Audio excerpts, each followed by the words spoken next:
মাহাতাব বেরিয়েছে আসরের আগে আগে। মধু আসরের নামাজ পড়ে কুলসুম বেগমের রুমে গেলেন। ময়না বেগম তার সাথে বসে আছে। দুজনে কিছু একটা আলোচনা করছে। আসবো মা? আরে এসো বড় বৌমা, আমার কাছে এসে বসো। মধু ধীর পায়ে কুলসুম বেগমের পাশে গিয়ে বসল। ময়না বেগম মধুর কানের কাছে এসে ফিসফিস করে বলল, মাহতাবের সাথে সব ঠিকঠাক আছে? বজ্জাতরা তোমাকে আবার সিনেমার ডায়লগ শোনায়নি তো? মধু অবুঝের মতো ময়না বেগমের দিকে তাকিয়ে রইল। কিছু না বুঝে মলিন গলায় বলল, বুঝিনি আপা। আহা, ও মা, মাইয়া তো কিছুই বোঝে না। শোনো, মাহতাব কি তোমাকে খাটে জায়গা দিয়েছে, নাকি সিনেমার মতো বলেছে আমার খাটে তোমার জায়গা হবে না, যাও ব্যালকনিতে গিয়ে শুয়ে পড়ো? ময়না বেগমের না করতেও ভঙ্গি দেখে হেসে ফেলল মধু। কুলসুম বেগম ধমকে উঠে বলল, এসব কি ধরনের কথাবার্তা ময়না? বুড়ো হয়ে যাচ্ছ, এখনো বুদ্ধি হইল না? তাদের ব্যক্তিগত ব্যাপারে নাক গলাচ্ছ কেন? ময়না বেগমের কোনো হেলদোল হলো না। সে মধুকে উত্তরের জন্য তাড়া দিল। মধু ময়না বেগমকে আশ্বস্ত করে বলল, এমন কিছুই হয়নি আপা, সে আমার সাথে খুব ভালো ব্যবহার করে। ময়না বেগম হা হুতাশ করে উঠল। কুলসুম বেগমের কাছে নালিশ করার ভঙ্গিতে বলল, দেখেছো মা, দেখেছো, বিয়ে করতে চাইছিল না, আর এখন বনিয়ে খাটে ঘুমায়। কুলসুম বেগম বিরক্ত হলেন। মেয়ের ভিত্তিহীন কথা শুনে মুখ কুঁচকে বললেন, তাহলে তুমি কি চাইছিলে? সে বউকে মেনে না নেক, মধুকে ফ্লোরে শোয়ালে খুব খুশি হতে বুঝি? ময়না বেগম মুখ বাঁকালেন। একদম ছেলের পক্ষ নিবে না। তাহলে এত ঢং করার কি দরকার ছিল? ওর জন্য আমাদের অনশনে নামতে হয়েছিল, ভুলে গেছো? তোমার ছেলের পেটে পেটে শয়তানি। কুলসুম বেগম চুপ রইলেন। মেয়ের সাথে তর্কে গিয়ে নিজের ছেলেদের নামে বদনাম শুনতে সে মোটেও উৎসুক নয়। মধু কি বলবে বুঝতে পারছে না। আমতা আমতা করে বলল, চা খাবেন মা? আপা, আপনার জন্য চা নিয়ে আসি। ও মা, তুমি যাবে কেন? রহিমা দিয়ে যাবে, খালা এলেই একসাথে খাবো। আমি করে আনি প্লিজ। এভাবে হাত পা গুটিয়ে বসে থাকতে ইচ্ছে করে না আপা। ময়না বেগম হেসে ফেলল। আচ্ছা যাও, মায়ের ডায়াবেটিস আছে, চিনি দিও না। আচ্ছা। লামিয়াকেও ডেকে নিও, মেয়েটার যে কি হয়েছে কে জানে, খুব চুপচাপ থাকে ইদানিং। মধু মাথা নাড়িয়ে সায় জানিয়ে চলে গেল। লামিয়া রুমের সামনে গিয়ে দরজায় হালকা নক করলো। আপু আছো? কে ভাবি? দরজায় দাঁড়িয়ে কেন? ভিতরে এসো। লামিয়া বারান্দা থেকে তড়িঘড়ি করে রুমে এলো। মধু রুমে ঢুকে লামিয়ার মলিন চেহারা দেখে নিজের মুখটা মলিন করে ফেললো। বসো না ভাবি। বসবো না আপু, সবার জন্য চা বানাবো। তুমিও এসো না বাইরে। তাই চলো তাহলে। লামিয়ার সাথে কিচেনে চলে গেল মধু। মেহরাব আসলো সন্ধ্যায়। লামিয়া নিজে গিয়ে দরজা খুললো। মেহরাব মলিন হাসলো। লামিয়া কিছুক্ষণ তাকিয়ে রইল মেহরাবের ক্লান্ত মুখের দিকে। ভেতরে আসতে দিবে না? ওহ এসো। মেহরাব হেসে লামিয়ার নাক টেনে দিল। ভেতরে ঢুকে ময়না বেগমকে ড্রয়িং রুমে দেখে অসহায় চোখে লামিয়ার দিকে তাকালো। ময়না বেগম নিশ্চিত এখন তার ক্লাস নিবে। এদিকে আয়। ফ্রেশ হয়ে আসি আপা, বাইরে থেকে এসেছি, শরীরে খুব জীবাণু। 5 মিনিটে আসছি। একদম নাটক করবি না, আম্মার জন্য আগামতে বলেছিলাম, কাট নয়। তুই কি আমাদের দাঁত ভেঙে মারতে চাইছিলি? কি বলো আপা? আমি নিজে খেয়ে চেক করে এনেছি, আর তো ভালোই ছিল। আমি মিথ্যা বলছি? তুই আমাকে মিথ্যেবাদী বললি? মায়ের পেটের ভাই হয়ে তুই আমাকে এভাবে অপমান করলি? ও মা, দেখে যাও তোমার ছেলে আমাকে কি বলছে। আমি আজই বাপের বাড়ি চলে যাব। মেহরাবের মুখটা থতমত হয়ে গেল। কোথাকার কথা কোথায় চলে গেল তা ভাবতে ভাবতেই মাথা ধরে যাওয়ার জোগাড়। সে হতভম্ব গলায় বলল, তুমি বাবার বাড়িতে এসো আপা। তুই আমাকে বাবার বাড়ির খোটা দিলি? তোদের আমি বাড়ি থাকি এটা চিৎকার করে বলে আমাকে অপমান করলি? আমি আজই চলে যাব। ছোট ভাইদের এত অপমান সহ্য করে থাকতে পারবো না। ও বাবা গো, তুমি আমাকে কোথায় ফেলে গেলে? মেহরাব মুখটা কাঁচুমাচু করে ফেলল। তার মনে হতে লাগলো সে নিশ্চয়ই আপাকে কষ্ট দিয়ে ফেলেছে। সব দোষ ওই বেটা আখওয়ালার, তাকে এইভাবে ভাসিয়ে দিল। লামিয়া ঠোঁট কামড়ে নিচের দিকে তাকিয়ে আছে। যে কোনো সময় তার মুখ ফুসকে হাসি বেরিয়ে যাবে। ময়না বেগমের আহাজারি শুনে মধু কিচেন থেকে বেরিয়ে এসেছে। মেহরাবের কাচুমাচু মুখটা দেখে তার বড্ড মায়া হলো। ময়না বেগমের আঁচলে মুখ গুজছে গুনগুন করে কাছে। কুলসুম বেগম রুম থেকে রহিমের সাহায্যে বেরিয়ে এসেছে। মেয়ের অত্যাচারে তার ছেলে দুটি অতিষ্ঠ, তবু মুখ ফুটে একটা শব্দ করে না। দাঁড়িয়ে আছো কেন? গিয়ে ফ্রেশ হয়ে নাও। মায়ের অনুমতি পেয়ে মেহরাব দ্রুত পায়ে স্থান ত্যাগ করল। মেহরাব যেতেই ময়না বেগম কান্না বন্ধ করে চা খায় মন দিল।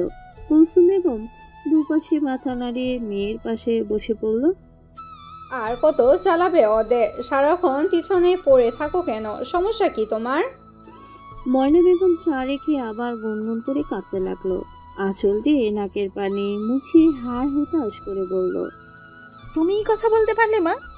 এই তুমি আমার মা তো, নাকি আমাকে ড্রেনের পাশে কুড়িয়ে পেয়েছিলে? সত্যি করে বলো, আমি বাবার আগের ঘরের মেয়ে না তো? পাগল হয়ে গেছো? কিসব বাজে কথা বলছো? সত্যি করে বলো, কোন ড্রেনের পাশে কুড়িয়ে পেয়েছিলে? আমি সেখানেই চলে যাব, তখন অন্তত কেউ থাকার খোঁটা দিবে না।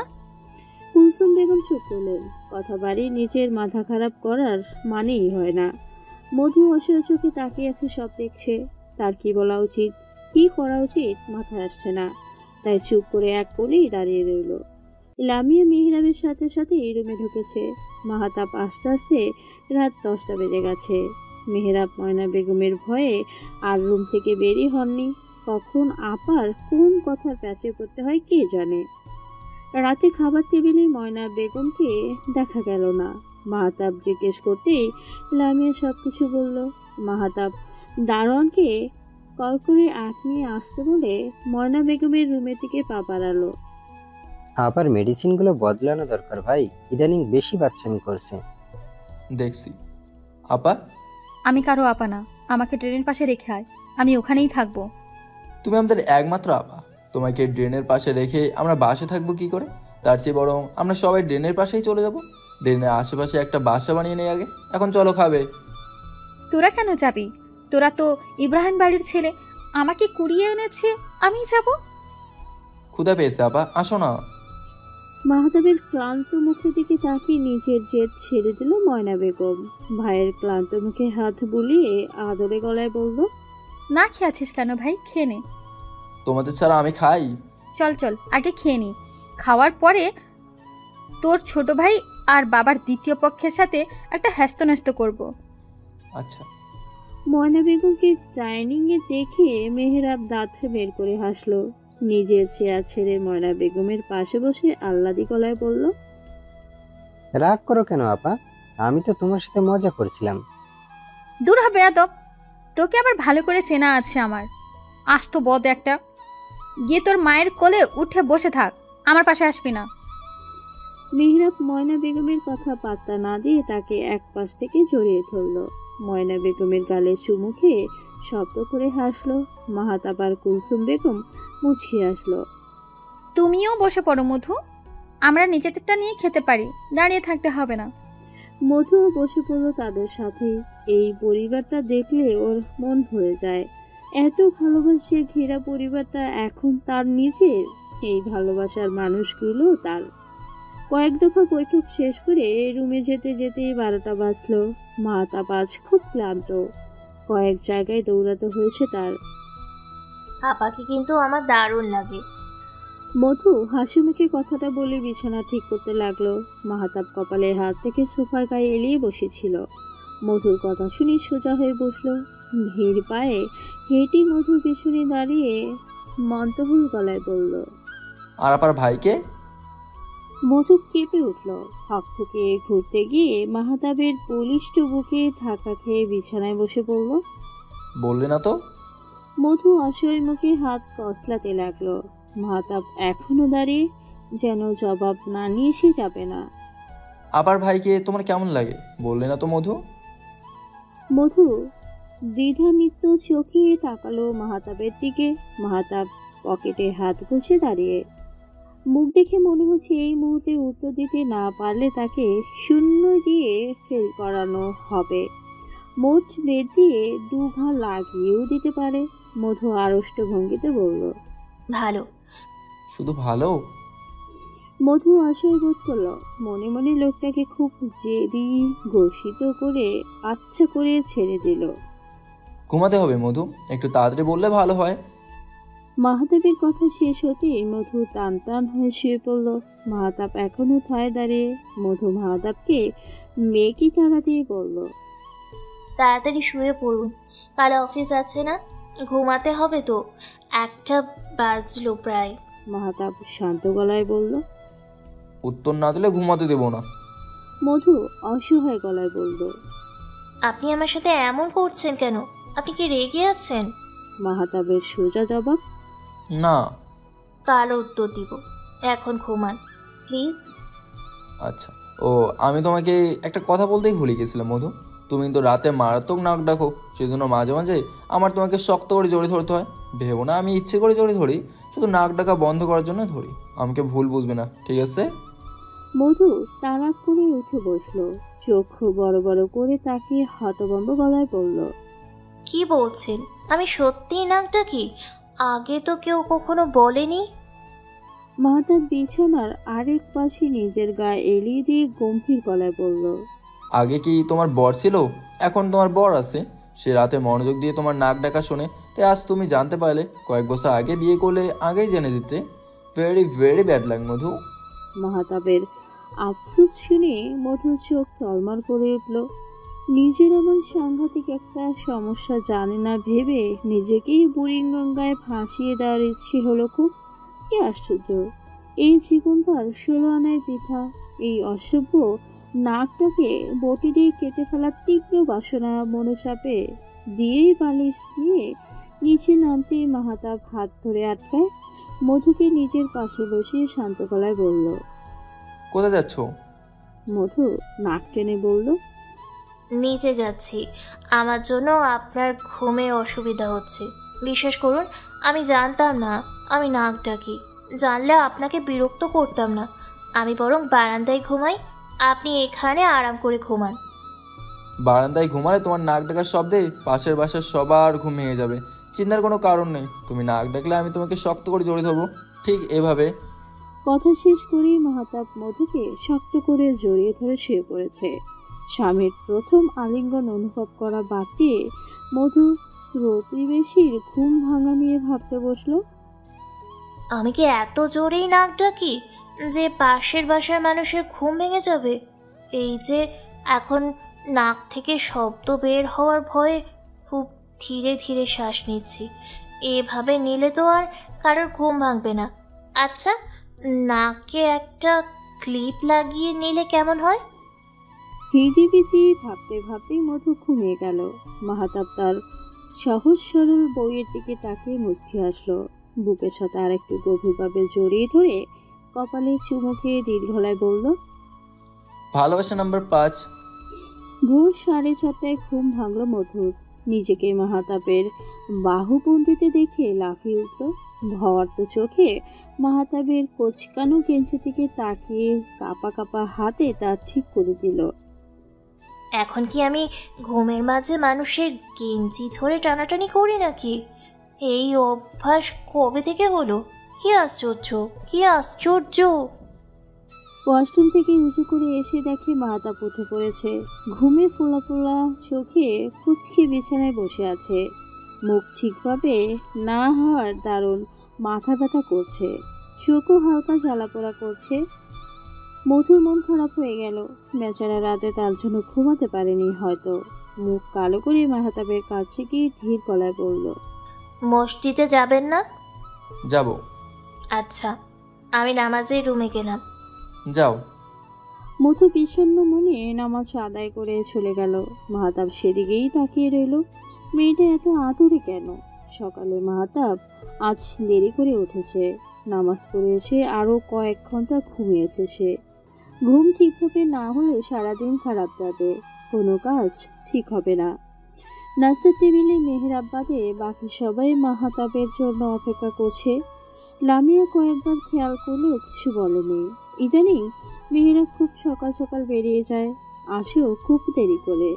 লামিয়ার মন খারাপের কারণ সে কিছুটা আঁচ করতে পারছে, তবে ভাইয়ের উপর তার বিশ্বাস এক ছিল কম নেই। তার ভাইয়েরা লাখে একটা, তাই সে নিশ্চিত। ময়না বেগম নিজেও ডিপ্রেশনের রোগী। সে চায় না লামিয়া অথচা মন খারাপ করে ডিপ্রেশনে তলিয়ে যাক। আগে মেহেরাবের খবর নিতে হবে।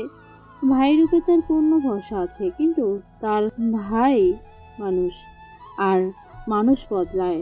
মেহেরাব যদি বদলে গিয়ে কোনো কেলেঙ্কারি করে তাকে, তাহলে সে লামিয়াকে নিজে দাঁড়িয়ে থেকে আবার বিয়ে দেবে। মনে মনে পাশের বাসার হ্যান্ডসাম ছেলেটাকে লামিয়ার জন্য ঠিকও করে ফেললো। যৌতুক হিসেবে মা আর মাহাতাবকে পাঠিয়ে এই বিল্ডিংয়ের 2nd ফ্লোর লিখে দেবে লামিয়ার নামে। স্বামী নিয়ে সেও এখানেই থাকবে। মেহেরাবের চোখের সামনে বরের হাত ধরে ঘুরে বেড়াবে লামিয়া। তখন বেয়াদবটা বুঝবে কেমন লাগে। ময়না বেগমের বিশ্বস্তর পরিকল্পনার মাঝে মাহাতাব উপস্থিত হলো। চোখগুলো লাল হয়ে ফুলে আছে। কুলসুম বেগম চিন্তিত হলেন, ব্যস্ত গলায় বললেন, তোমার চোখে কি হয়েছে বাবা? এভাবে ফুলে আছে কেন? রাতে ঘুমাওনি? ঘুমিয়েছি আম্মা, মাথা ব্যথা করছে তাই এমন দেখাচ্ছে, ঠিক হয়ে যাবে। খেয়ে মেডিসিন নিয়ে নাও। আজ পারলে অফিসে মিস দাও। অসুস্থ শরীর নিয়ে অফিসে যেতে হবে না। যেতেই হবে আম্মা, অনেক কাজ জমে আছে। আমি তাড়াতাড়ি ফিরে আসার চেষ্টা করব, চিন্তা করবেন না। বেশি খারাপ লাগলে বাসায় চলে আসবো। কুলসুম বেগম মাথা নাড়ালেন। ছেলে কাজের বেলায় খুব দায়িত্বশীল, তাই তাকে আটকানো উচিত হবে না। মধুর মুখ কালো দেখে ময়না বেগমের ভ্রু কুঁচকে গেল। এখন কি ওর জন্য ছেলে খুঁজতে হবে নাকি? এভাবে মুখ ফুলিয়ে রাখার কি হলো? চোখ ছোট ছোট করে মাহাতাবের দিকে তাকিয়ে পরোটা চিবোতে লাগলো সে। এই বদ আবার কি করেছে? ছোট বউ এনে দিয়েছি, সারাক্ষণ বউয়ের আগে পিছে ঘুরবি, তা না করে ফ্যাক্টরি আগে পিছে ঘুরে। আহ, বউগুলোর কপাল খারাপ। কুলসুম বেগম খেতে খেতে মাহাতাবকে বলল, শেষ বয়সে এসে বিয়ে করেছ। বছর ঘুরতে নাতি নাতনির মুখ দেখতে চায়, কবে মরে যায় ঠিক নেই। মরার আগে অন্তত বংশের প্রদীপ দেখে যেতে চায়। মাহাতাব বাদে সবার খাওয়া থেমে গেল। মধু মাথা নিচু করে বসে আছে। লামিয়ার মন আবার বিষণ্ণতায় ভরে উঠল। ময়না বেগম মাকে কিছু বলতে গিয়েও থেমে গেল। মাহাতাব যখন আছে তখন তার মুখ খোলার দরকার নেই, কিন্তু সবাইকে অবাক করে দিয়ে মাহাতাবের ছোট জবাব। আচ্ছা। মধু চোখ বড় বড় করে তাকালো মাহাতাবের দিকে। আচ্ছা আচ্ছা মানে কি? বাচ্চাকে অনলাইন অর্ডার করেছে নাকি? এভাবে আচ্ছা বলে তাকে হার্ট অ্যাটাক দেবার অপচেষ্টা কেন করা হচ্ছে? লোকটার কোনো সিক্রেট বাচ্চা কাচ্চা নেই তো? কি ভয়ঙ্কর! ময়না বেগম আর্তনাদ করে উঠলেন। মায়ের দিকে তাকিয়ে অভিযোগের সুরে কিছু বলতে গিয়েও বলল না। মায়ের আহ্লাদে আটখানা মুখ দেখে নিজেকে কন্ট্রোল করে ফেলল। লামিয়া নিজেও অবাক হয়ে তাকিয়েছে। মাহাতাব দেখভাল শেষ করে সবাইকে বলে বেরিয়ে গেল। মধুর মনটা আবার খারাপ হয়ে গেল।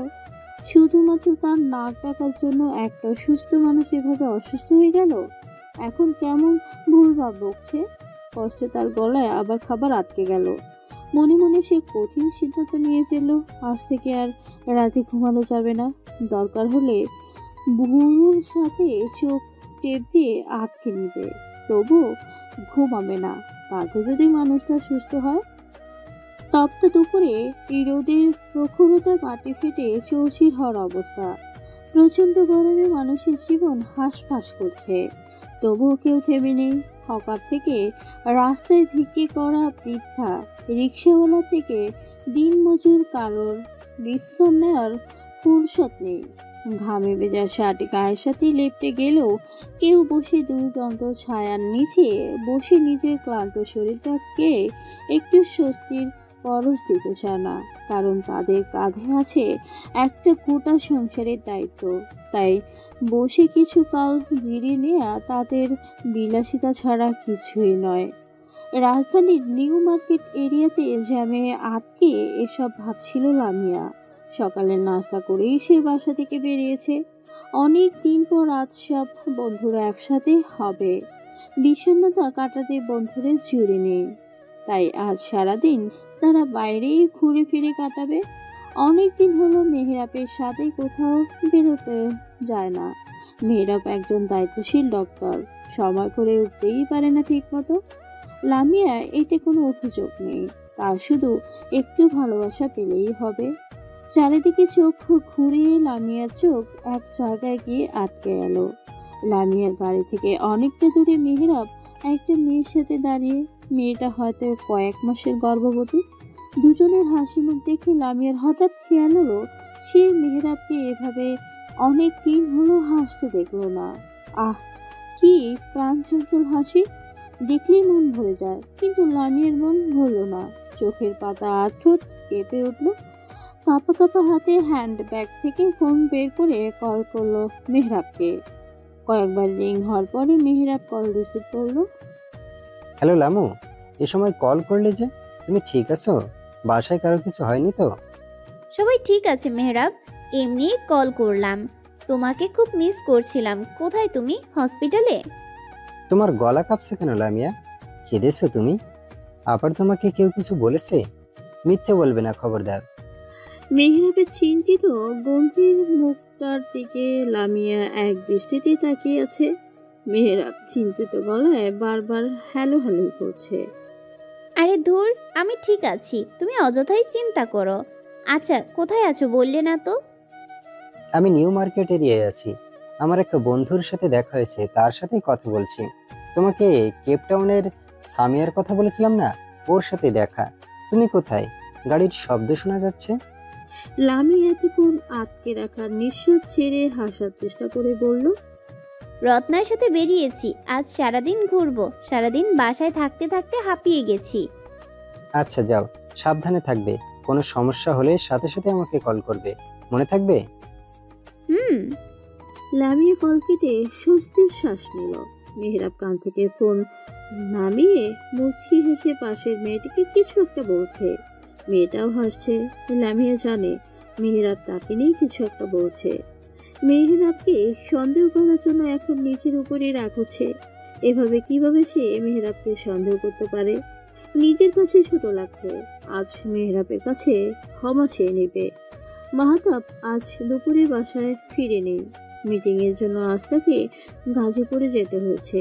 বিকেলের দিকে বাসায় আসবে বলেছে। আজ কুলসুম বেগমকে মধু নিজ সাথে খাইয়ে দিয়েছে।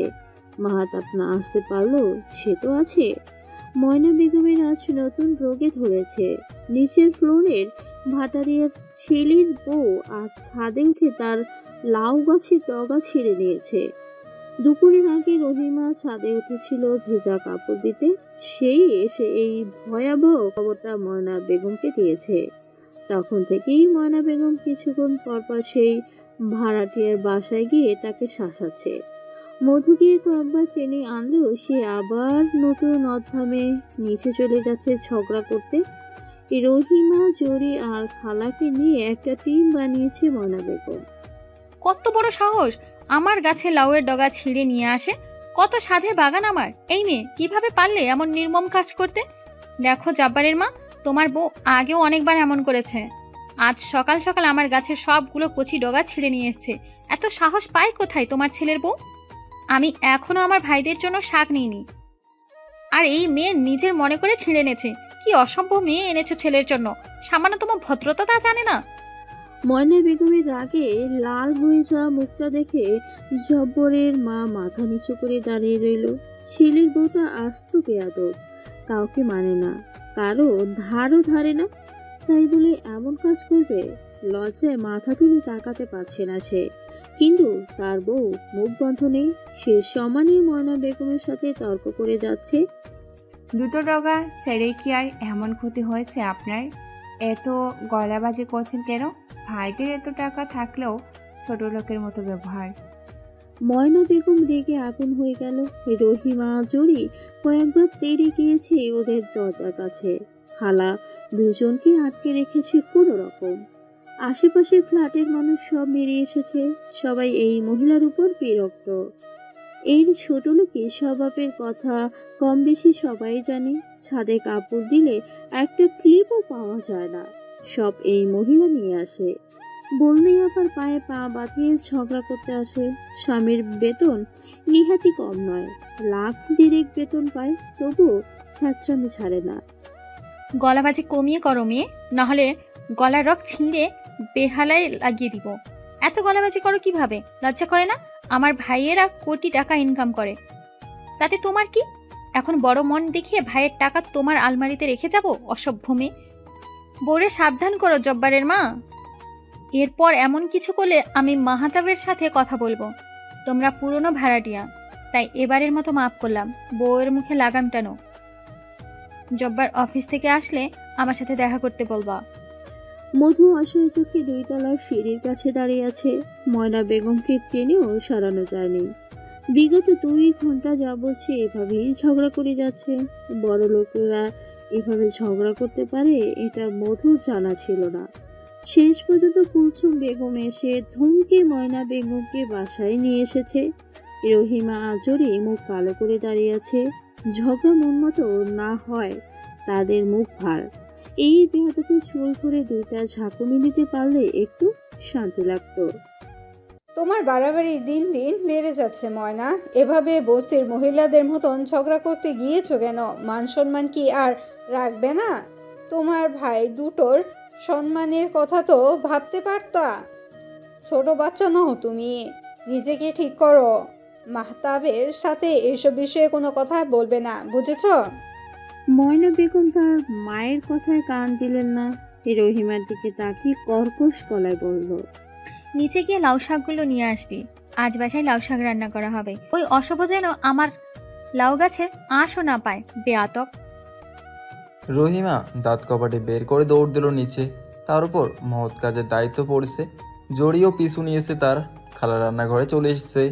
কুলসুম বেগম মেয়ের খামখেয়ালিপনা দেখে চরম চটে গেল। কাঁপা কাঁপা হাতে নিজের লাঠিটা নিয়ে নিজের রুমে চলে গেল। মধু কি করবে বুঝতে পারছে না। চলে যাবে নাকি ময়না বেগমের কাছে গিয়ে বসবে, এটা ভেবেই সে বিভ্রান্ত। এদিকে এসো মধু, তোমার সাথে গোপন কথা আছে। ময়না বেগমের ষড়যন্ত্রের গলা শুনে মধুর মুখটা শুকিয়ে গেল। এদের ভাই বোনদের একদম বিশ্বাস নেই। কথা বলে সুস্থ মানুষকে হার্ট অ্যাটাক দিয়ে দেওয়ার অদম্য প্রতিভা আছে এদের। ধীর পায়ে ময়না বেগমের পাশে গিয়ে বসতেই সে ফিস করে বলল, তোমাদের মধ্যে সব ঠিকঠাক চলছে তো? কবে সুখবর পাবো? মাহাতাবের অ্যাক্টিভিটি কেমন? মধু মোম পাংশুতে করে বসে রইল। অ্যাক্টিভিটি মানে? এসব কি ধরনের কথা? মরার হলে গুলি করে মেরে ফেলুন। এভাবে কথার বোম ফেলার কি দরকার? ময়না বেগম মধুর ফ্যাকাশে মুখ দেখে মুখ কুচকে ফেলল। মনে মনে তিনি 100 ভাগ শিওর তার ভাই বউর কাছে ফেল করেছে। মন খারাপ করো না। মধু চুপ করে বসে রইল। মধুকে মন খারাপ করতে না বলে নিজেই মন খারাপ করে বসে রইল। ইস, এইটুকু মেয়ের জীবনটা তিনি বরবাদ করে দিয়েছে। মাগরিবের আজানের পরপর মাহাতাব বাসায় ঢুকেছে। মধু নিজে দরজা খুলেছে।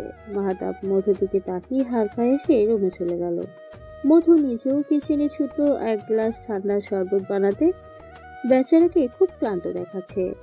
মাহাতাব ফ্রেশ হয়ে এসে দেখলো মধু তার জন্য শরবত আর কিছু হালকা নাস্তা নিয়ে দাঁড়িয়ে আছে। মাহাতাব হাতের ইশারায় বারান্দায় নিয়ে আসতে বলে ভেজা টাওয়াল নিয়ে বারান্দায় চলে গেল। মধু মাহাতাবের পেছনে বারান্দায় গেল। হাতের ট্রেটা ছোট টেবিলে রেখে নরম গলায় বলল, শরবতটা খেয়ে নিন, ভালো লাগবে। আমার পাশে এসে বসো, আরো বেশি ভালো লাগবে। মধু আবার ভরকালো। সারাদিন বোন লাগামহীন কথা বলে, এখন এই জনাব এসেও শুরু করেছে। মাহাতাব 3 চুবাকের শরবত শেষ করে মধুর হাত ধরে তার পাশে বসিয়ে দিল। আমার কাছে কাছে থাকবে, ঠিক আছে? ফ্যামিলি প্ল্যানিং এর ব্যাপারে কি ভাবলে? মধু ক্লান্ত শ্বাস ছাড়ল। এর উত্তর তার কাছে নেই। আমি এসব বুঝি না। তাহলে কি আমি বুঝে নেব? অভিযোগ করবে না তো?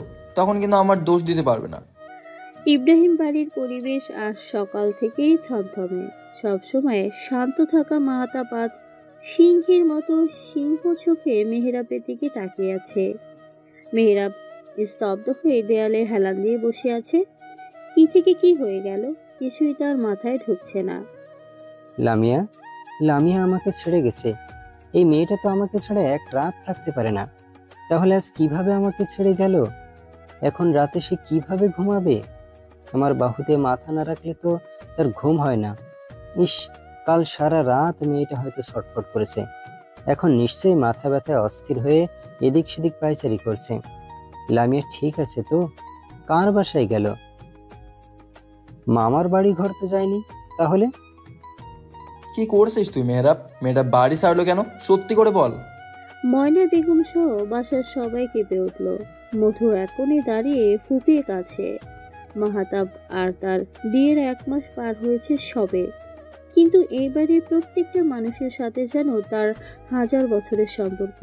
মাহাতাবের হুঙ্কারে মেহেরাব মাথাটা হালকা উঁচু করলো। টলমল চোখে ভাইয়ের দিকে তাকিয়ে কিছু একটা বলতে চাইল সে, কিন্তু ঠোঁট দুটো আলাদা করতে পারল না। কয়েকবার কেঁপে উঠলেও মুখ থেকে কোনো শব্দ বের হলো না মেহেরাবের। নিদারুণ অসহায় চোখে তাকিয়ে শুধু নিজের মাথা নাড়িয়ে বলল সে কিছুই জানে না। কুলসুম বেগম এতক্ষণ চুপ থাকলেও এবার কিছুটা অস্বস্তি নিয়েই বলল, আমার মনে হয় লামিয়া অন্য কারোর সাথে। মা? বাকি কথা আর মুখ থেকে বের করতে পারল না সে। 3 ছেলে মেয়েকে একসাথে গড়ছে উঠল। সারা জীবনের যা কখনো হয়নি আজ তা হলো। মায়ের উপর গলা উঁচু করলো তারা। মাহাতাব বিস্ময়ে বাকরুদ্ধ হয়ে গেছে। তার মা এমন কথাও বলতে পারে? কুলসুম বেগম ছেলে মেয়ের চোখের দিকে তাকানোর সাহস করলেন না, কিন্তু গত কয়েকটা দিন লামিয়া সব কিছুতেই কেমন উদাসীন ছিল। ঘন ঘন ফোন আসতো। ফোনে কথা বললেই লামিয়ার মুখটা বিষণ্ণতায় ঢেকে যেত। কুলসুম বেগম অনেকবার বিষয়টি খেয়াল করেছেন। কয়েকবার লামিয়ার সাথে কথা বলতে গিয়েও নিজেকে থামিয়ে দিয়েছে। তিনি ভেবেন স্বামী স্ত্রীর মান অভিমান চলছে হয়তো, তাই আর আঁক বাড়িয়ে কিছু বলেনি। কিন্তু এখন আফসোস হচ্ছে, জিজ্ঞেস করলে অন্তত নিজের মনকে সান্ত্বনা দেওয়া যেত। তুমি এমন কথা কিভাবে বললে মা? লামিয়াকে তো আর আজ নতুন দেখছো না, তাহলে মাঝে মাঝে তো আঙুল নিজের ছেলের দিকেও একটু তুলতে পারো। সে তো আর জমজমের পবিত্র পানি নয়। ছেলের কাছেও জিজ্ঞেস করো তার কারোর সাথে পরকীয়া চলছে কিনা। ময়না বেগমের এমন কথায় সবাই অবাক চোখে মেহেরাবের দিকে তাকালো। মেহেরাব নিজে অবিশ্বাস্য চোখে তাকিয়ে আছে তার আপার দিকে। পরকীয়া? সে কি এতটাই জঘন্য? বউ রেখে বাইরে পরকীয়া করবে? এসব কি বলছো আপা? আমাকে নিয়ে এমন কথা কিভাবে বলতে পারলে? তুমি তোমার ভাইকে চেনো না? আমি কেন এমন করব? ভাইয়া, তুমি কেন চুপ করে আছো? আরে আমি ভালোবাসি আমার বউকে। অন্য মেয়ের কথা কোনোদিন চিন্তাও করিনি। আল্লাহর দোহাই লাগে, আমাকে এতটা নিচ ভেবো না। মেহেরাব নিজের শান্ত খোলস ছেড়ে বেরিয়ে এসেছে। চিন্তায় অস্থিরতায় ক্রমশই হাইপার হয়ে উঠছে। নিঃশ্বাস ক্ষণ হয়ে আটকে আটকে আসছে তার।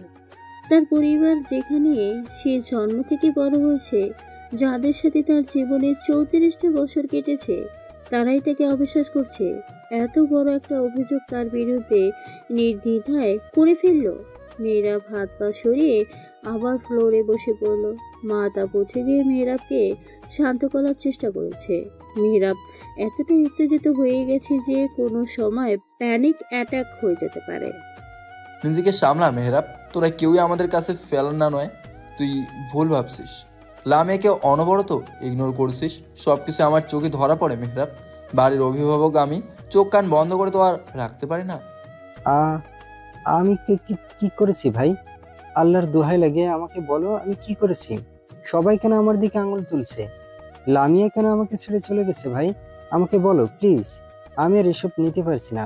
মেহেরাবের বেদনায় নীল হয়ে যাওয়া মুখের পানে তাকিয়ে মাহাতাব আর কিছু বলতে পারল না। সে তার ভাইকে চিনে, তার ভাই এমন কিছু করতে পারে না। এইরকম ভয়ঙ্কর পরিস্থিতিতেই বাসার কলিং বেল বেজে উঠল। রহিমা দৌড়ে গিয়ে দরজা খুলে দিল।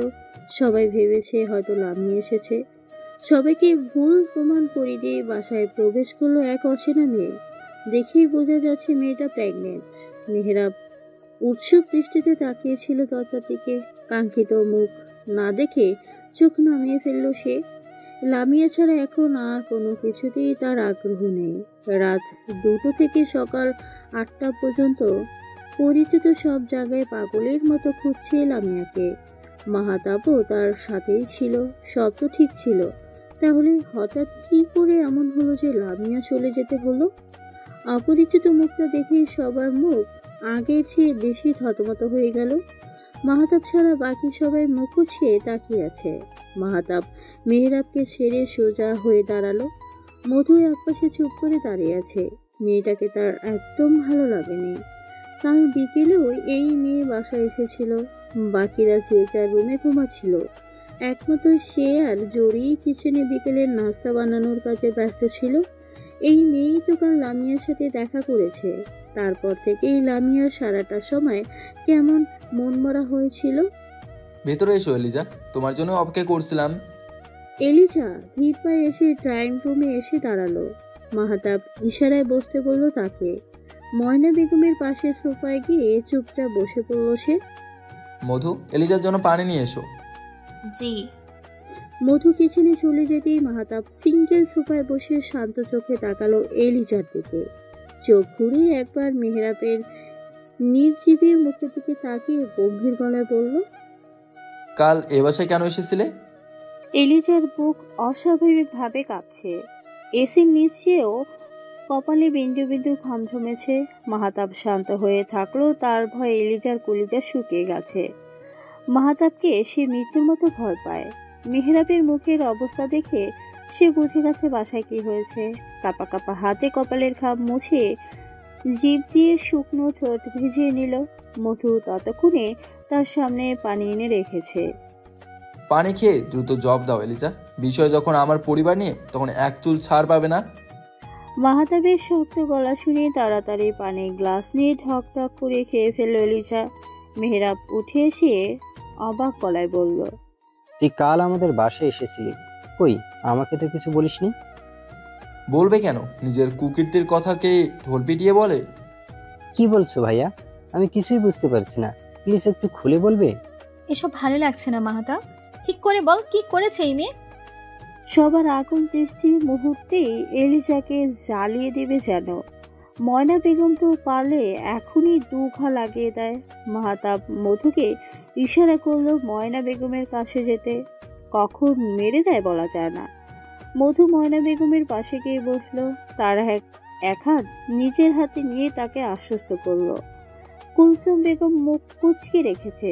সবকিছু বাড়াবাড়ি মনে হচ্ছে তার।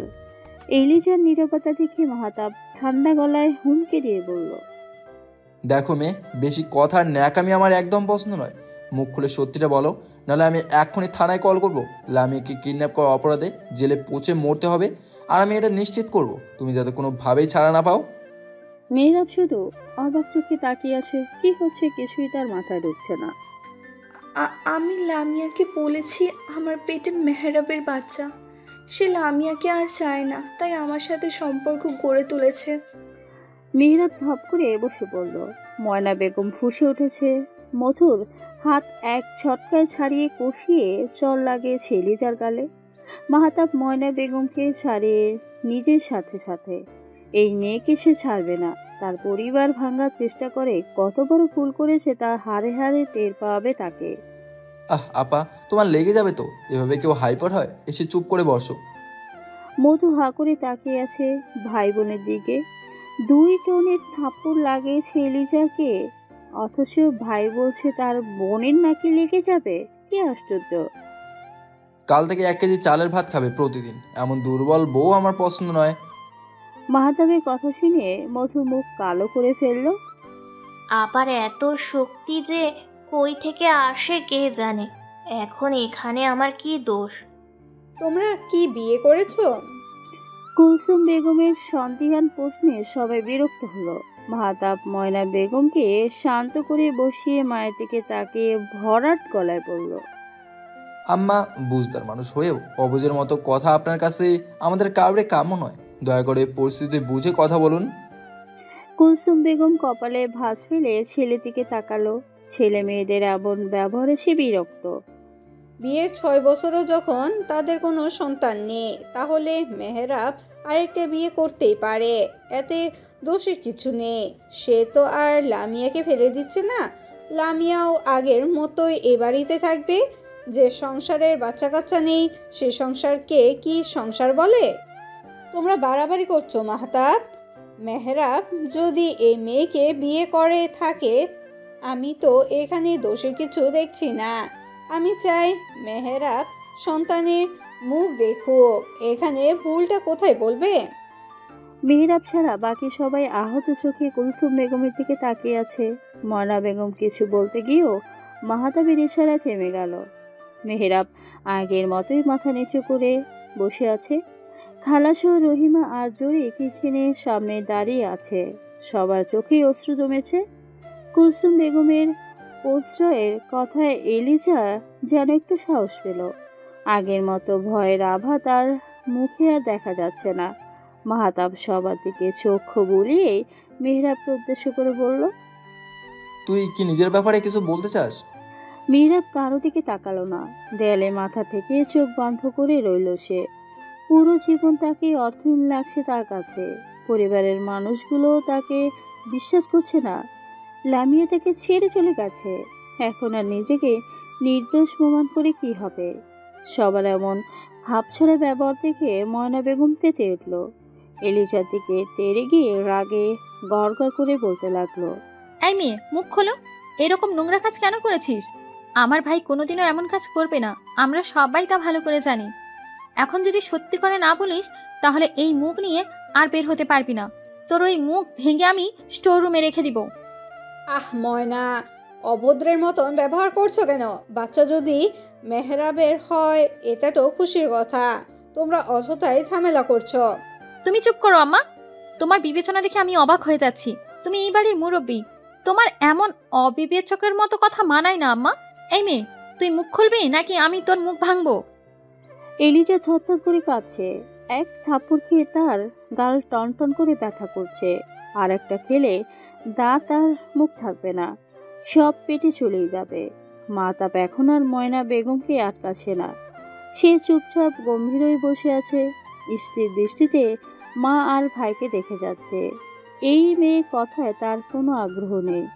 মধু গোল গোল করে ময়না বেগম আর এলিজাকে দেখছে। কখন ময়না বেগম আর একটা দিয়ে গাল লাল করবে সেই অপেক্ষা। অসভ্য মেয়ে একটা। রহিমা, আমার জন্য হাতুড়ি নিয়ে আয়। এই মেয়ে এভাবে মুখ খুলবে না। এলিজা কেঁপে উঠল। সোফার এক পাশে সেটে গিয়ে ভদ্র গলায় বলল, বলছি মাসখানেক আগে আমার মেহরাবের সাথে দেখা হয় নিউ মার্কেটের এরিয়ায়। তখন কথায় কথায় জানতে পারি মেহরাবের কোনো সন্তান নেই। মেহরাবের এ নিয়ে কোনো মন খারাপও ছিল না, তবে সে লামিয়াকে নিয়ে চিন্তিত ছিল। লামিয়া নাকি ইদানিং মেহরাবকে সন্দেহ করতে শুরু করেছে। অদ্ভুত সব ব্যবহার করে, তাই ও একটা বাচ্চা দত্তক নিতে চাইছিল। আমার তখন সদ্য ডিভোর্স হয়েছে। এই বাচ্চাটা আমি নিজেও রাখতে চাইছিলাম না। অ্যাবর্শন করতে গিয়ে কিছু কমপ্লিকেশনসের কারণে করতে পারিনি। তাই আমি মেহরাবকে অফার করি আমার বাচ্চাটা দত্তক নেওয়ার জন্য। মেহরাব খুশি মনে রাজি হয়ে যায়। তারপর থেকে মেহরাব আমার খুব যত্ন নিত। আমার কখন কি লাগবে তা কখনো বলতে হয়নি। বলার আগেই মেহরাব সব হাজির করেছে। ওর কেয়ার দেখে আমার মনে লোভের জন্ম হয়, কারণ আমার স্বামী কখনো আমার এভাবে খেয়াল রাখেনি। ভিনদেশি হওয়ার দরুন ওদের মধ্যে এমন কেয়ারিং ভাবটা কাজ করে না। তাই আমি ভাবলাম মেহরাব যেহেতু আমার সন্তানকে নিজের পরিচয় দিচ্ছে, সেখানে আমাকে দিলে দোষ কোথায়? লামিয়ার জায়গায় আমিও তো থাকতে পারি। তাই আমি কালে বাসায় আসি। লামিয়ার এমনিতে মেহরাবের ওপর সন্দেহ ছিল। আমার সব কিছু গুছিয়ে বলায় ও কিছুটা কনভিন্স হয়। পুরোপুরি বিশ্বাস করাতে আমি লামিয়ার সামনে মেহরাবকে কল করি। মেহরাব রিসিভ করতে আমি বলি, তোর মেয়ে আমাকে বিরক্ত করছে। একেবারে তোর মতো হবে দেখবি, যেমন বাবা তার তেমন মেয়ে। দেখতে হবে না মেয়েটা কার। আমাদের কথাবার্তা শুনে লামিয়া বিশ্বাস করে নেয় এটা মেহরাবের সন্তান। আমি লামিয়াকে অনুরোধ করি বাড়ি ছেড়ে চলে যেতে। তার জন্যই মেহরাব আমাকে এই বাড়িতে আনতে পারছে না। লামিয়া শুধু চুপ করে আমার কথা শুনেছে। আমিও খুশি মনে ফিরে গিয়েছি কাল। লামিয়া যেহেতু চলে গেছে, তখন তার জায়গায় আমি থাকলে সমস্যা কোথায়? আমার সন্তান তার সত্যিকারের মায়ের ভালোবাসা পাবে। পরবর্তীতে আমরা আবার বাচ্চা নিব। আপনি বলুন আন্টি, আমাকে মেনে নিতে তো আর কোনো আপত্তি থাকার কথা নয়। এলিজার গালে আর একটা চর পড়েছে। আর এবার মেরেছে স্বয়ং কুলসুম বেগম। অতটা জোরালো না হলেও ভালো লেগেছে এলিজার। সে এখনো গালে হাত দিয়ে হতভম্ব হয়ে তাকিয়ে আছে। কুলসুম বেগম নিজের জায়গায় বসে শ্বাস টানতে টানতে বলল, পুলিশকে কল করো মাহতাব, এই মেয়েকে এখনই পুলিশে দেবে, ক্রিমিনাল একটা। মাহাতাব আগেই পুলিশ খবর দিয়েছে, তাই মাকে আশ্বস্ত করে শান্ত হতে বলল। পুলিশ সব জায়গায় লামিয়ার খোঁজ করেছে, মেয়েটা কোথায় আছে কে জানে। রহিমা, আমাকে পানি দে। আচ্ছা ভাইজান। রহিমার যেতে যেতে আফসোসের গলায় বলল, আমার মারার কি দরকার ছিল? আপাই মারলে তো ভালো কইরাই দিতে পারতো, নাগিন বেটি। মেহরাব। মেহরাব আগের মতোই চোখ বন্ধ করে বসে আছে। ভাইয়ের ডাকে চোখ তুলে তাকালো, সবার দিকে একবার চোখ বুলিয়ে মলিন হাসলো। এতগুলো বছরেও আমি তোমাদের বিশ্বাস অর্জন করতে পারিনি ভাই। আমরা তোকে বিশ্বাস করি, তাই এই মেয়েকে তোর মুখোমুখি করছি, যাতে সবকিছু তোর সামনে আসে। কাল রাতে যখন লামিয়াকে পাওয়া যাচ্ছিল না, তখন মধু আমাকে বিকালের ঘটনা বলে। আমি সাথে সিসিটিভি চেক করে দেখি এই মেয়েকে সন্দেহ হয়, তাই আজ সকাল হতে ওকে ডেকে পাঠিয়েছি। তুই ব্যাপারটা লামিয়ার সাথে শেয়ার করতে পারতি, তাহলে আজ এই পরিস্থিতিতে পড়তে হতো না। স্বামী স্ত্রীর মাঝে কখনো তৃতীয় কাউকে আনতে নেই মেহরাব। স্বামী স্ত্রীর সম্পর্ক হওয়া চাই কাচের মতো স্বচ্ছ, গোপনীয়তা আসলেই সেখানে সন্দেহের সৃষ্টি হয়। অন্তত পক্ষে আমার সাথে আলোচনা করতে পারতি। আমি চেয়েছিলাম ভাই সবকিছু সামলে আমি তোমাদের সবার সাথে আলোচনাও করতাম। লামিয়াকে সারপ্রাইজ দিতে চেয়েছিলাম আমি। এমন কিছু হবে আমি স্বপ্নেও ভাবিনি। এই মেয়েকে আমার সামনে থেকে সরাও ভাই, আমি কি করে ফেলবো আমি নিজেও জানি না। রহিমা কুলসুম বেগমকে পানি দিয়ে মাহাতাবকে বলল, পুলিশ আইছে ভাইজান। ভেতরে নিয়ে আয়। রহিমা দরজার দিকে ছুটল। এলিজা বারবার সবার কাছে ক্ষমা চাইছে, কেউ তাকে পাত্তা দিচ্ছে না। ময়না বেগম কিছুক্ষণ পর পর কটমট করে তাকাচ্ছে। মাহাতাব তার এক হাত ধরে রেখেছে, তাই সে কিছু করতেই পারছে না। পুলিশ ভিতরে আসতেই মাহাতাব তাদের সাথে হাত মিলিয়ে বসতে বলল। লামিয়ার কোনো খবর পেয়েছেন অফিসার? জি স্যার, সে বনানীতে তার এক ফ্রেন্ডের বাসায় আছে।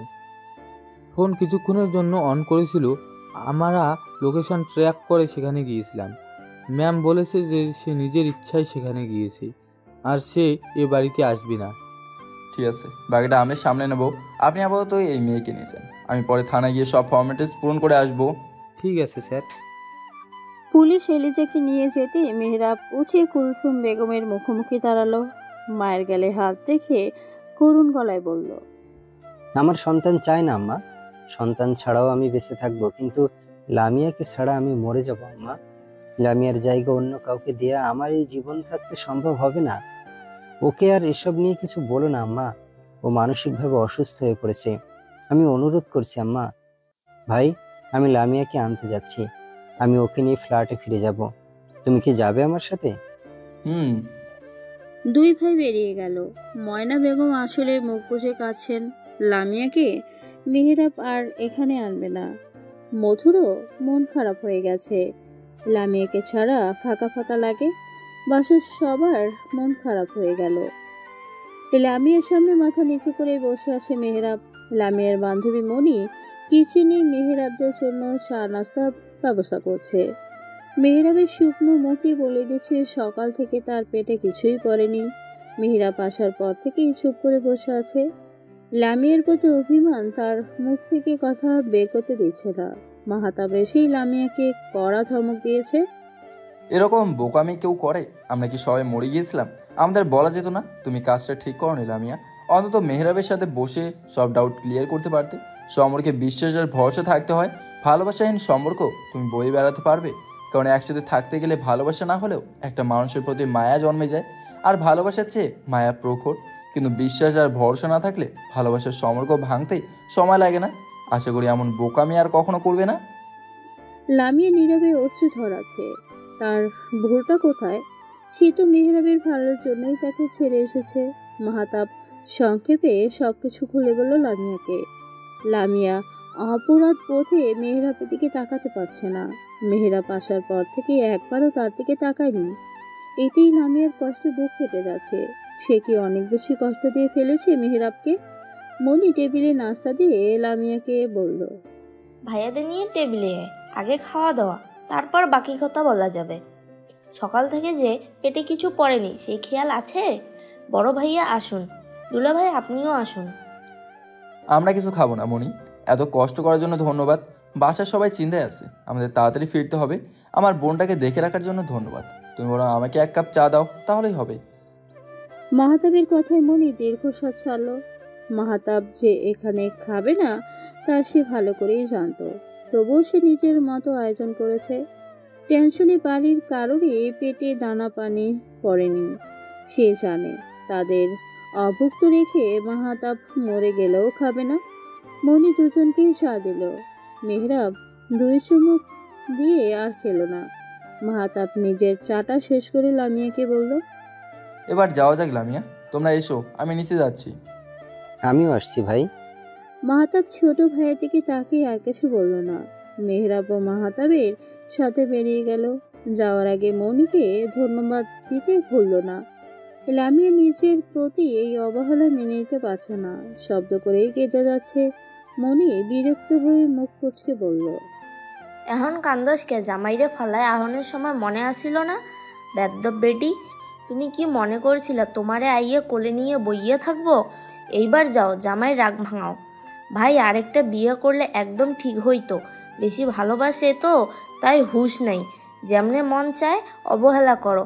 এখন বুঝো মজা। সর সামন থেইক্কা। আর দরজা ওই দিকে, তাড়াতাড়ি বাইর হ। তার ছিঁড়া বেডি। লামিয়ার কান্না থেমে গেল। মনির দিকে তাকিয়ে গম্ভীর গলায় বলল, তুই বেয়াদ্দব, তোর 14 গোষ্ঠী তার ছেঁড়া। তোর বাসায় না থাকলে কি হইব? আমার কি বাড়িঘর নাই? গেলাম আমি, অসভ্য মাইয়া। লামিয়া হন্যন করে বেরিয়ে গেল। মনি সেই দিকে তাকিয়ে হালকা হেসে চা খাওয়ায় মন দিল। সকাল থেকে তার পেটেও কিছু পড়েনি। মেয়েরাব ভাইয়ের দিকে কপাল কুঁচকে তাকিয়ে রাগী গলায় বলল, তুমি ওকে বকা দিলে না কেন? জোরে ধমকও দাওনি? দিয়েছি। এটাকে ধমক বলে? আরো কিছু বলা দরকার ছিল। আসলে ভালো করে বকে দিবে, না হলে আবারও এমন করবে। পারবো না, তুই দিস। মাহাতাবের সোজা জবাবে মেহরাব বলার মতো আর কিছু খুঁজে পেল না। সে কিভাবে বকবে? আজ পর্যন্ত তো কখনো একটা ধমকও দেয়নি। সে তো শুধু ভালোবেসেছে। এখন মনে হচ্ছে ধমক দেওয়া দরকার ছিল। মাঝে মাঝে বকাঝকা করে প্র্যাকটিস থাকতো, তাহলে এখন তো কাজে লাগতে পারতো। কি এক ঝামেলা!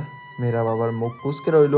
এবার লামিয়ার সাথে সে টানা 3 দিন 4 ঘন্টা কথা বলবে না। এটা লামিয়ার শাস্তি। লামিয়া এসে কাসুমাসু করে দাঁড়ালো। মেহরাব অন্যদিকে মুখ ঘুরিয়ে রেখেছে। মাহতাব ভাইয়ের বাচ্চাদের মতো মুখ ফুলে রাখা দেখে মনে মনে হাসলো। লামিয়াকে গাড়িতে উঠতে বলে নিজে গিয়ে ড্রাইভিং সিটে বসে পড়লো।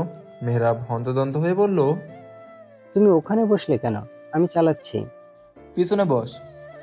ভাইয়ের গম্ভীর গলা শুনে মেয়েরাব আর কিছু বলল না। চুপচাপ লামিয়ার পাশে গিয়ে বসে পড়ল। তবে লামিয়ার দিকে ফিরেও তাকালো না। আমিও বাড়ি যাব ভাইয়া। কিন্তু মেহরাব ফ্ল্যাটে যেতে চাইছে। লামিয়া মেহরাবের দিকে একবার আর চোখে তাকিয়ে মিনমিনিয়ে গলায় বলল, আমার ওখানে একা একা থাকতে ভালো লাগে না, বাড়িতে নিয়ে চলুন না। মাহাতাব মেহরাবের দিকে একবার তাকিয়ে মুচকি এসে বলল, ঠিক আছে। মেহরাবও আর কিছু বলল না। সবার প্রতি তার ভালোবাসা আছে, শুধু তার বেলায় অবিচার। বাসায় পৌঁছতেই সবাই লামিয়াকে ঘিরে ধরল। ময়না বেগম কতক্ষণ বকাঝকা করে আবার নিজেই জড়িয়ে ধরে বসে আছে। মধু এক পাশ থেকে জড়িয়ে ধরে আসে লামিয়াকে। সবার এত ভালোবাসা দেখে লামিয়ার চোখ আবার ভরে উঠল। কুলসুম বেগম এসে মাথায় হাত বুলিয়ে দিয়ে গেছে। এমন যেন আর কখনো না করে তাও বুঝিয়ে বলেছে। মাহতাব ফ্রেশ হয়ে এসে দেখলো মধু টেবিলে সাজিয়ে ফেলেছে খাবার। মাহতাব কুলসুম বেগমকে এক হাতে ধরে টেবিলের দিকে নিয়ে যেতে যেতে সবাইকে খেতে যেতে বলল। রহিমা, মেহরাবকে ডেকে নিয়ে আয়। আচ্ছা ভাইজান। মেহরাব নিজের রুমে খাপটি মেরে বসে আছে। বাইরে বের হতে ইচ্ছে করছে না। মাহতাবের ডাক সে শুনেছে, তাই রহিমা আসার আগে সে বেরিয়ে গেল। টেবিলে গিয়েও সে লামিয়ার দিকে তাকালো না। সবাই মেহরাবের রাগ আর অভিমান বুঝলেও কিছু বলল না। তবে মধুর কাছে ব্যাপারটি খুব ভালো লাগলো। ভালোবাসার মানুষের অভিমানও খুব সুন্দর। এই যে মেহরাব আর চোখে দেখছে লামিয়া ঠিকঠাকভাবে খাচ্ছে কিনা, তার দিকে তাকিয়েছে কিনা, এসব দেখেও তো ভালো লাগে। খাওয়া শেষে সবাই যে যার রুমে চলে গেল। মাহতাব এখন অফিসে যাবে। আজ ঝামেলায় অনেকটা দেরি হয়ে গেছে। ঘড়ির কাঁটা এখন 12টা বাজতে চলল। মাহতাবকে রেডি হতে দেখে মধু ধীর গলায় বলল, আপনি কি অফিসে যাচ্ছেন? হুম। কাল রাতে তো ঘুমাতে পারেননি, এখন একটু ঘুমিয়ে বিকেলে গেলে হয় না? মাহাতাবের হাত থেমে গেল, তাই বাধা রেখে সে মধুর দিকে তাকিয়ে শান্ত গলায় বলল, হয়। তাহলে রেস্ট নিন। আচ্ছা। তাহলে আমি যাই, আপনি ঘুমান। না। না মানে?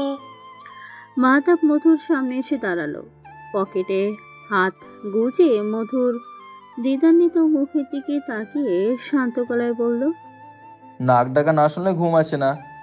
মধুর মুখটা কালো হয়ে গেল, অসহায় চোখে মাহাতাবের দিকে তাকালো সে।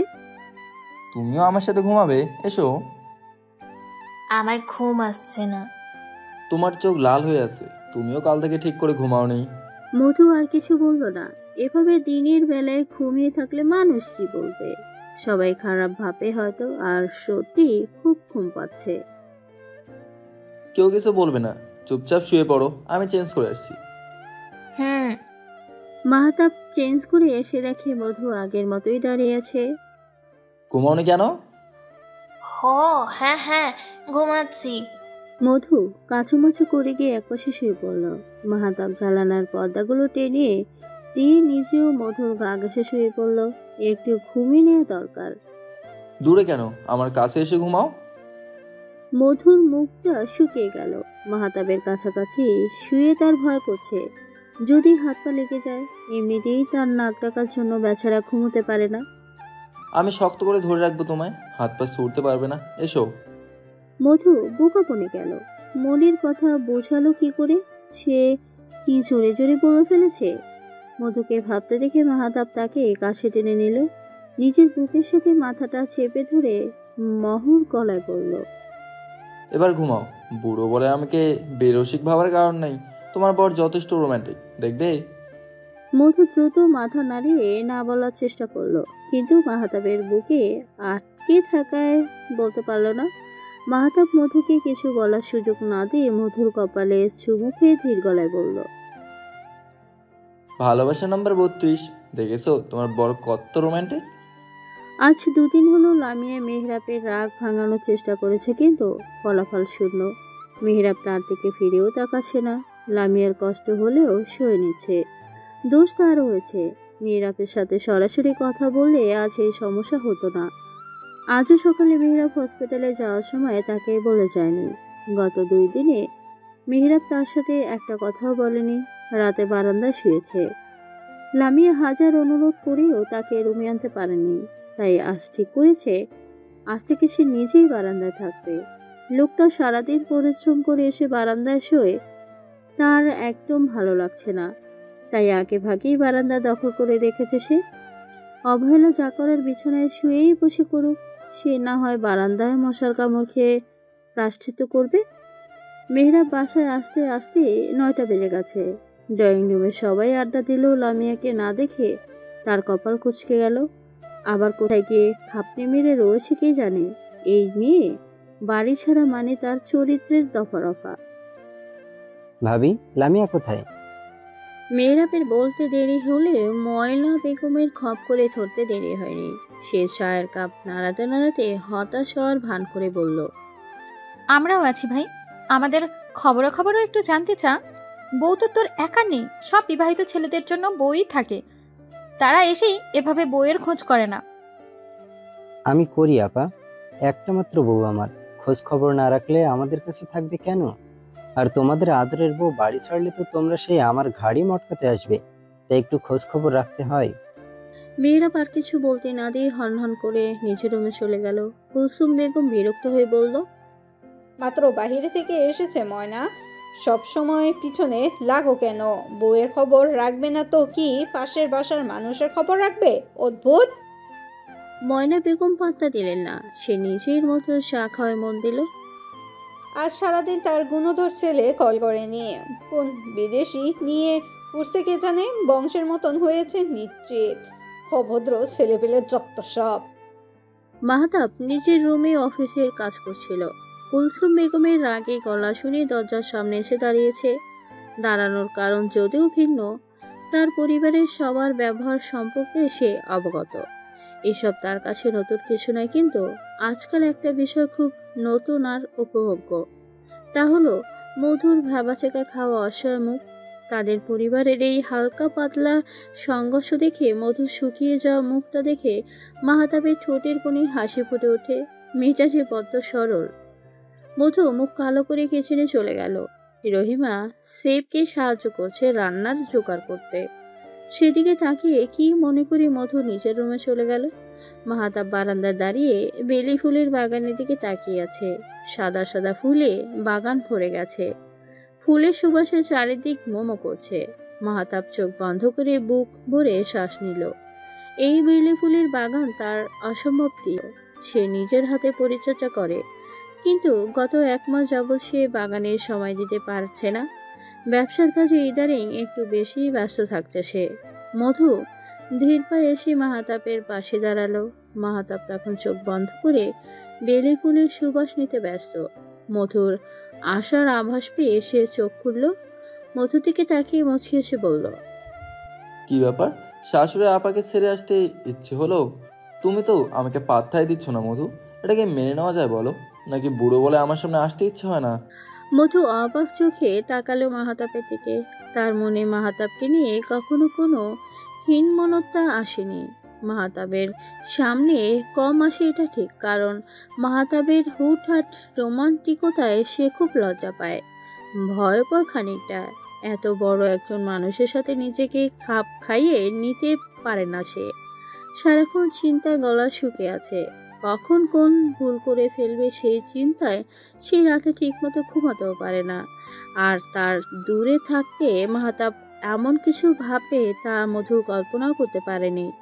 মাহাতাব মধুর মুখের দিকে তাকিয়ে হালকা হাসলো। মধুর আদরে গাল দুটো টেনে দিয়ে আশ্বস্ত গলায় বলল, মজা করছিলাম। ভয় পাচ্ছ কেন মধু? আমিই তো, আমাকে ভয় নয় ভরসা করবে, ঠিক আছে? মধু আটকে রাখা শ্বাসটা ছাড়ল। লোকটার হুটহাট মজা তার জান বেরিয়ে যাওয়ার জোগাড় হয়ে যায়। এভাবে কেউ মজা করে? মধু মুখ কালো করে দাঁড়িয়ে রইল। মাহতাব মধুকে এক হাতে টেনে কাছাকাছি দাঁড় করালো। হালকা আঙ্গোছালো চুলগুলো ঠিক করে দিতে দিতে শান্ত গলায় বলল, কিছু বলতে এসেছিলে? হুম। আচ্ছা বলো। এখন থেকে সবার জন্য আমি রান্না করতে চাই। আমরা মাত্র এই কয়জন মানুষ, এর জন্য একজন শেফ রাখার কি দরকার? আমার এভাবে হাত গুটিয়ে বসে থাকতে ইচ্ছে করে না, সময় কাটতে চায় না। প্লিজ না করবেন না। মধুর আবেদনে মলিন হাসল মাহতাব। এক হাতে স্ত্রীকে জড়িয়ে ধরে নরম গলায় বলল, ঠিক আছে, তবে সেফ ও থাকুক। ও আমার পরিচিত কাছের একজন। বাবা মারা যাওয়ার পর আমি বেশিরভাগ সময় ক্যাম্পাসে নাস্তা করতাম। আমাদের ভার্সিটির ক্যাম্পাসে রান্না করতো মঈন। বয়সে আমার থেকে বছর 5 ছোট হবে। তখনই মঈনের সাথে একটা ভালো সম্পর্ক গড়ে ওঠে। পড়াশোনা শেষ করে আমি যখন বিজনেস শুরু করি, তখন আর মঈনের খোঁজখবর রাখা হয়নি। কিছু বছর আগে নিউ মার্কেটের ফুটপাতে হকারি করতে দেখে খুব অবাক হয়েছিলাম। জিজ্ঞেস করতে বললো চাকরিটা চলে গেছে, তাই উপায় না পেয়ে হকারি করছে। সংসারে খুব টানের অবস্থা, বউ বাচ্চা নিয়ে কোনো রকম জীবন কাটাচ্ছে। আমার অফিসে চাকরি দিতে চেয়েছিলাম, ও রাজি হয়নি। সারা জীবন রান্নার কাজ করছে। ফ্যাক্টরির কাজ নাকি ওর মাথায় ঢুকবে না, তাই বাসায় নিয়ে আসি। তখন থেকে আমাদের বাসায় আছে। এখান থেকে চলে গেলে ও মাছ দড়িয়ায় পড়বে মধু। ও কোনো সার্টিফাইড শেফ নয়, তাই ভালো কোথাও চাকরি পাবে না। তুমি রান্না করতে চাইলে করবে, তবে মইনও থাকুক, ঠিক আছে? মধু চলমলে চোখে মাথা নাড়ালো। মাহতাব মধুর মাথাটা বুকের সাথে চেপে ধরে গম্ভীর গলায় বলল, অল্পতেই চোখে পানি এসে কেন তোমার? ইব্রাহিম বাড়ির বড় বউ তুমি। পাহাড়ের মতো শক্ত না হলে সবাইকে সামলাবে কি করে? এখন থেকে শক্ত করবে নিজেকে। মধু নাক টানতে টানতে বলল, আচ্ছা। মাহতাব মধুর মুখের দিকে তাকিয়ে হালকা শব্দ করে হেসে ফেলল। বউটা তার বড্ড বোকা। মেহরাব রুমে এসে চারিদিকে চোখ বুলিয়ে লামিয়াকে কোথাও পেল না। কপাল কুঁচিয়ে এপ্রনটা টেবিলের উপর রেখে ওয়াশরুম চেক করলো। খালি ওয়াশরুম দেখে কপালের ভাঁজ গাঢ় হলো মেহরাবের। বারান্দা দরজার কাছে গিয়ে মুখ থেকে বিরক্তির শব্দ পেরিয়ে এলো। লামিয়া বারান্দায় উল্টো হয়ে শুয়ে আছে। মোটা একটা বইয়ের উপর মাথা দিয়ে বেয়ে ঘুরে ঘুমাচ্ছে। মেহরাব লামিয়াকে না ডেকে ফ্রেশ হতে চলে গেল। 10 মিনিট পর ওয়াশরুম থেকে বেরিয়ে সোজা বারান্দায় চলে গেল। লামিয়াকে কোলে তুলে রুমে শুইয়ে দিয়ে আবার বারান্দায় গেল। সমরেশ মজুমদারের বিখ্যাত উপন্যাস সাতকাহন ফ্লোর থেকে হাতে নিয়ে দীর্ঘশ্বাস ছাড়ল। এই উপন্যাস পড়েই আমার বইয়ের মাথায় আমাকে ছেড়ে একা থাকার কুমত্র এসেছে। আমি কি সাতকাহনের দীপাবলির বরদের মতো নাকি? আশ্চর্য, এসব উপন্যাস আর বাসায় রাখা যাবে না। কি সাংঘাতিক ব্যাপার স্যাপার। রাতের খাওয়ার সময় মেহরাব আর লামিয়াকে ডাকেনি। লামিয়া মেন্টাল কন্ডিশনের জন্য এখন প্রপার ঘুম প্রয়োজন। জেগে থাকলেই উল্টা পাল্টা চিন্তা করে নিজের মাথা খারাপ করে, সাথে তারটাও করবে। রহিমাকে দিয়ে লামিয়ার খাবার রুমে নিয়ে রাখলো মেহরাব। রাতে জেগে গেলে খেয়ে নিবে। লামিয়ার ঘুম ভাঙল মাঝরাতে। নিজেকে বিছানায় দেখে বুঝতে বাকি রইল না মেহরাব তাকে এখানে রেখে গিয়েছে। বিছানা থেকে নেমে ধীর পায়ে বারান্দায় গেল সে। মেহরাব এক হাত কপালে দিয়ে শুয়ে আছে। লামিয়া গিয়ে সোজা মেহরাবের পায়ের কাছে বসে পড়ল।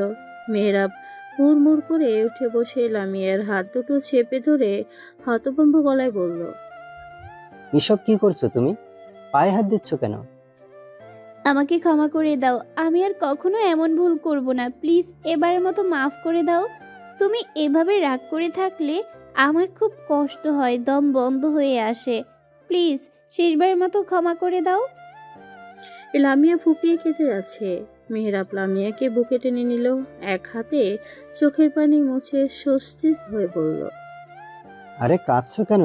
আমি রাগ করে নেই, আর কান্না বন্ধ করো প্লিজ। আর কখনো আমার পায়ে হাত দিবে না লামিয়া, আমি পছন্দ করি না। শেষের কথাটা গম্ভীর গলায় বলল মেহরাব। লামিয়া তার হাত দুটো ধরে তড়িঘড়ি করে বলল, করব না, আর কোনো ভুল করব না। এবার মতো মাফ করে দাও। শোনো লামিয়া, আমি তোমাকে ভালোবাসি। ভালোবাসা বোঝো? যা মনের অন্তঃস্থল থেকে আসে। যেখানে ভালোবাসা আছে সেখানে কখনো ধোঁকা প্রতারণা থাকবে না। কেউ যদি ধোঁকা দিয়ে বলে তার সাথে সম্পর্ক থাকলেও ভালো, আমি শুধু তোমাকেই বাসি, তাহলে বুঝে নিতে হবে সে কখনো ভালোই বাসেনি। আমি তোমাকে আমার সহধর্মিণী হিসেবে ভালোবেসেছি, আমার বাচ্চার মা হিসেবে নয়। কত মানুষের হাত থাকে না, পা থাকে না, অপূর্ণতা নিয়ে তারা কি বেঁচে থাকছে না? আমাদের তো সব আছে। একটা সন্তান না হয় নাই থাকলো, আল্লাহ হয়তো এতেই আমাদের কল্যাণ রেখেছে, কারণ সন্তান দেওয়ার মালিক একমাত্র সে। আমরা কপাল খুঁটে মরে গেলেও সন্তান পাবো না যদি না সে চায়। তাই প্লিজ আর কখনো এমন বোকামি করবে না। আমি কষ্ট পাই খুব। ভালোবাসি বলে কষ্ট দিও না বউ।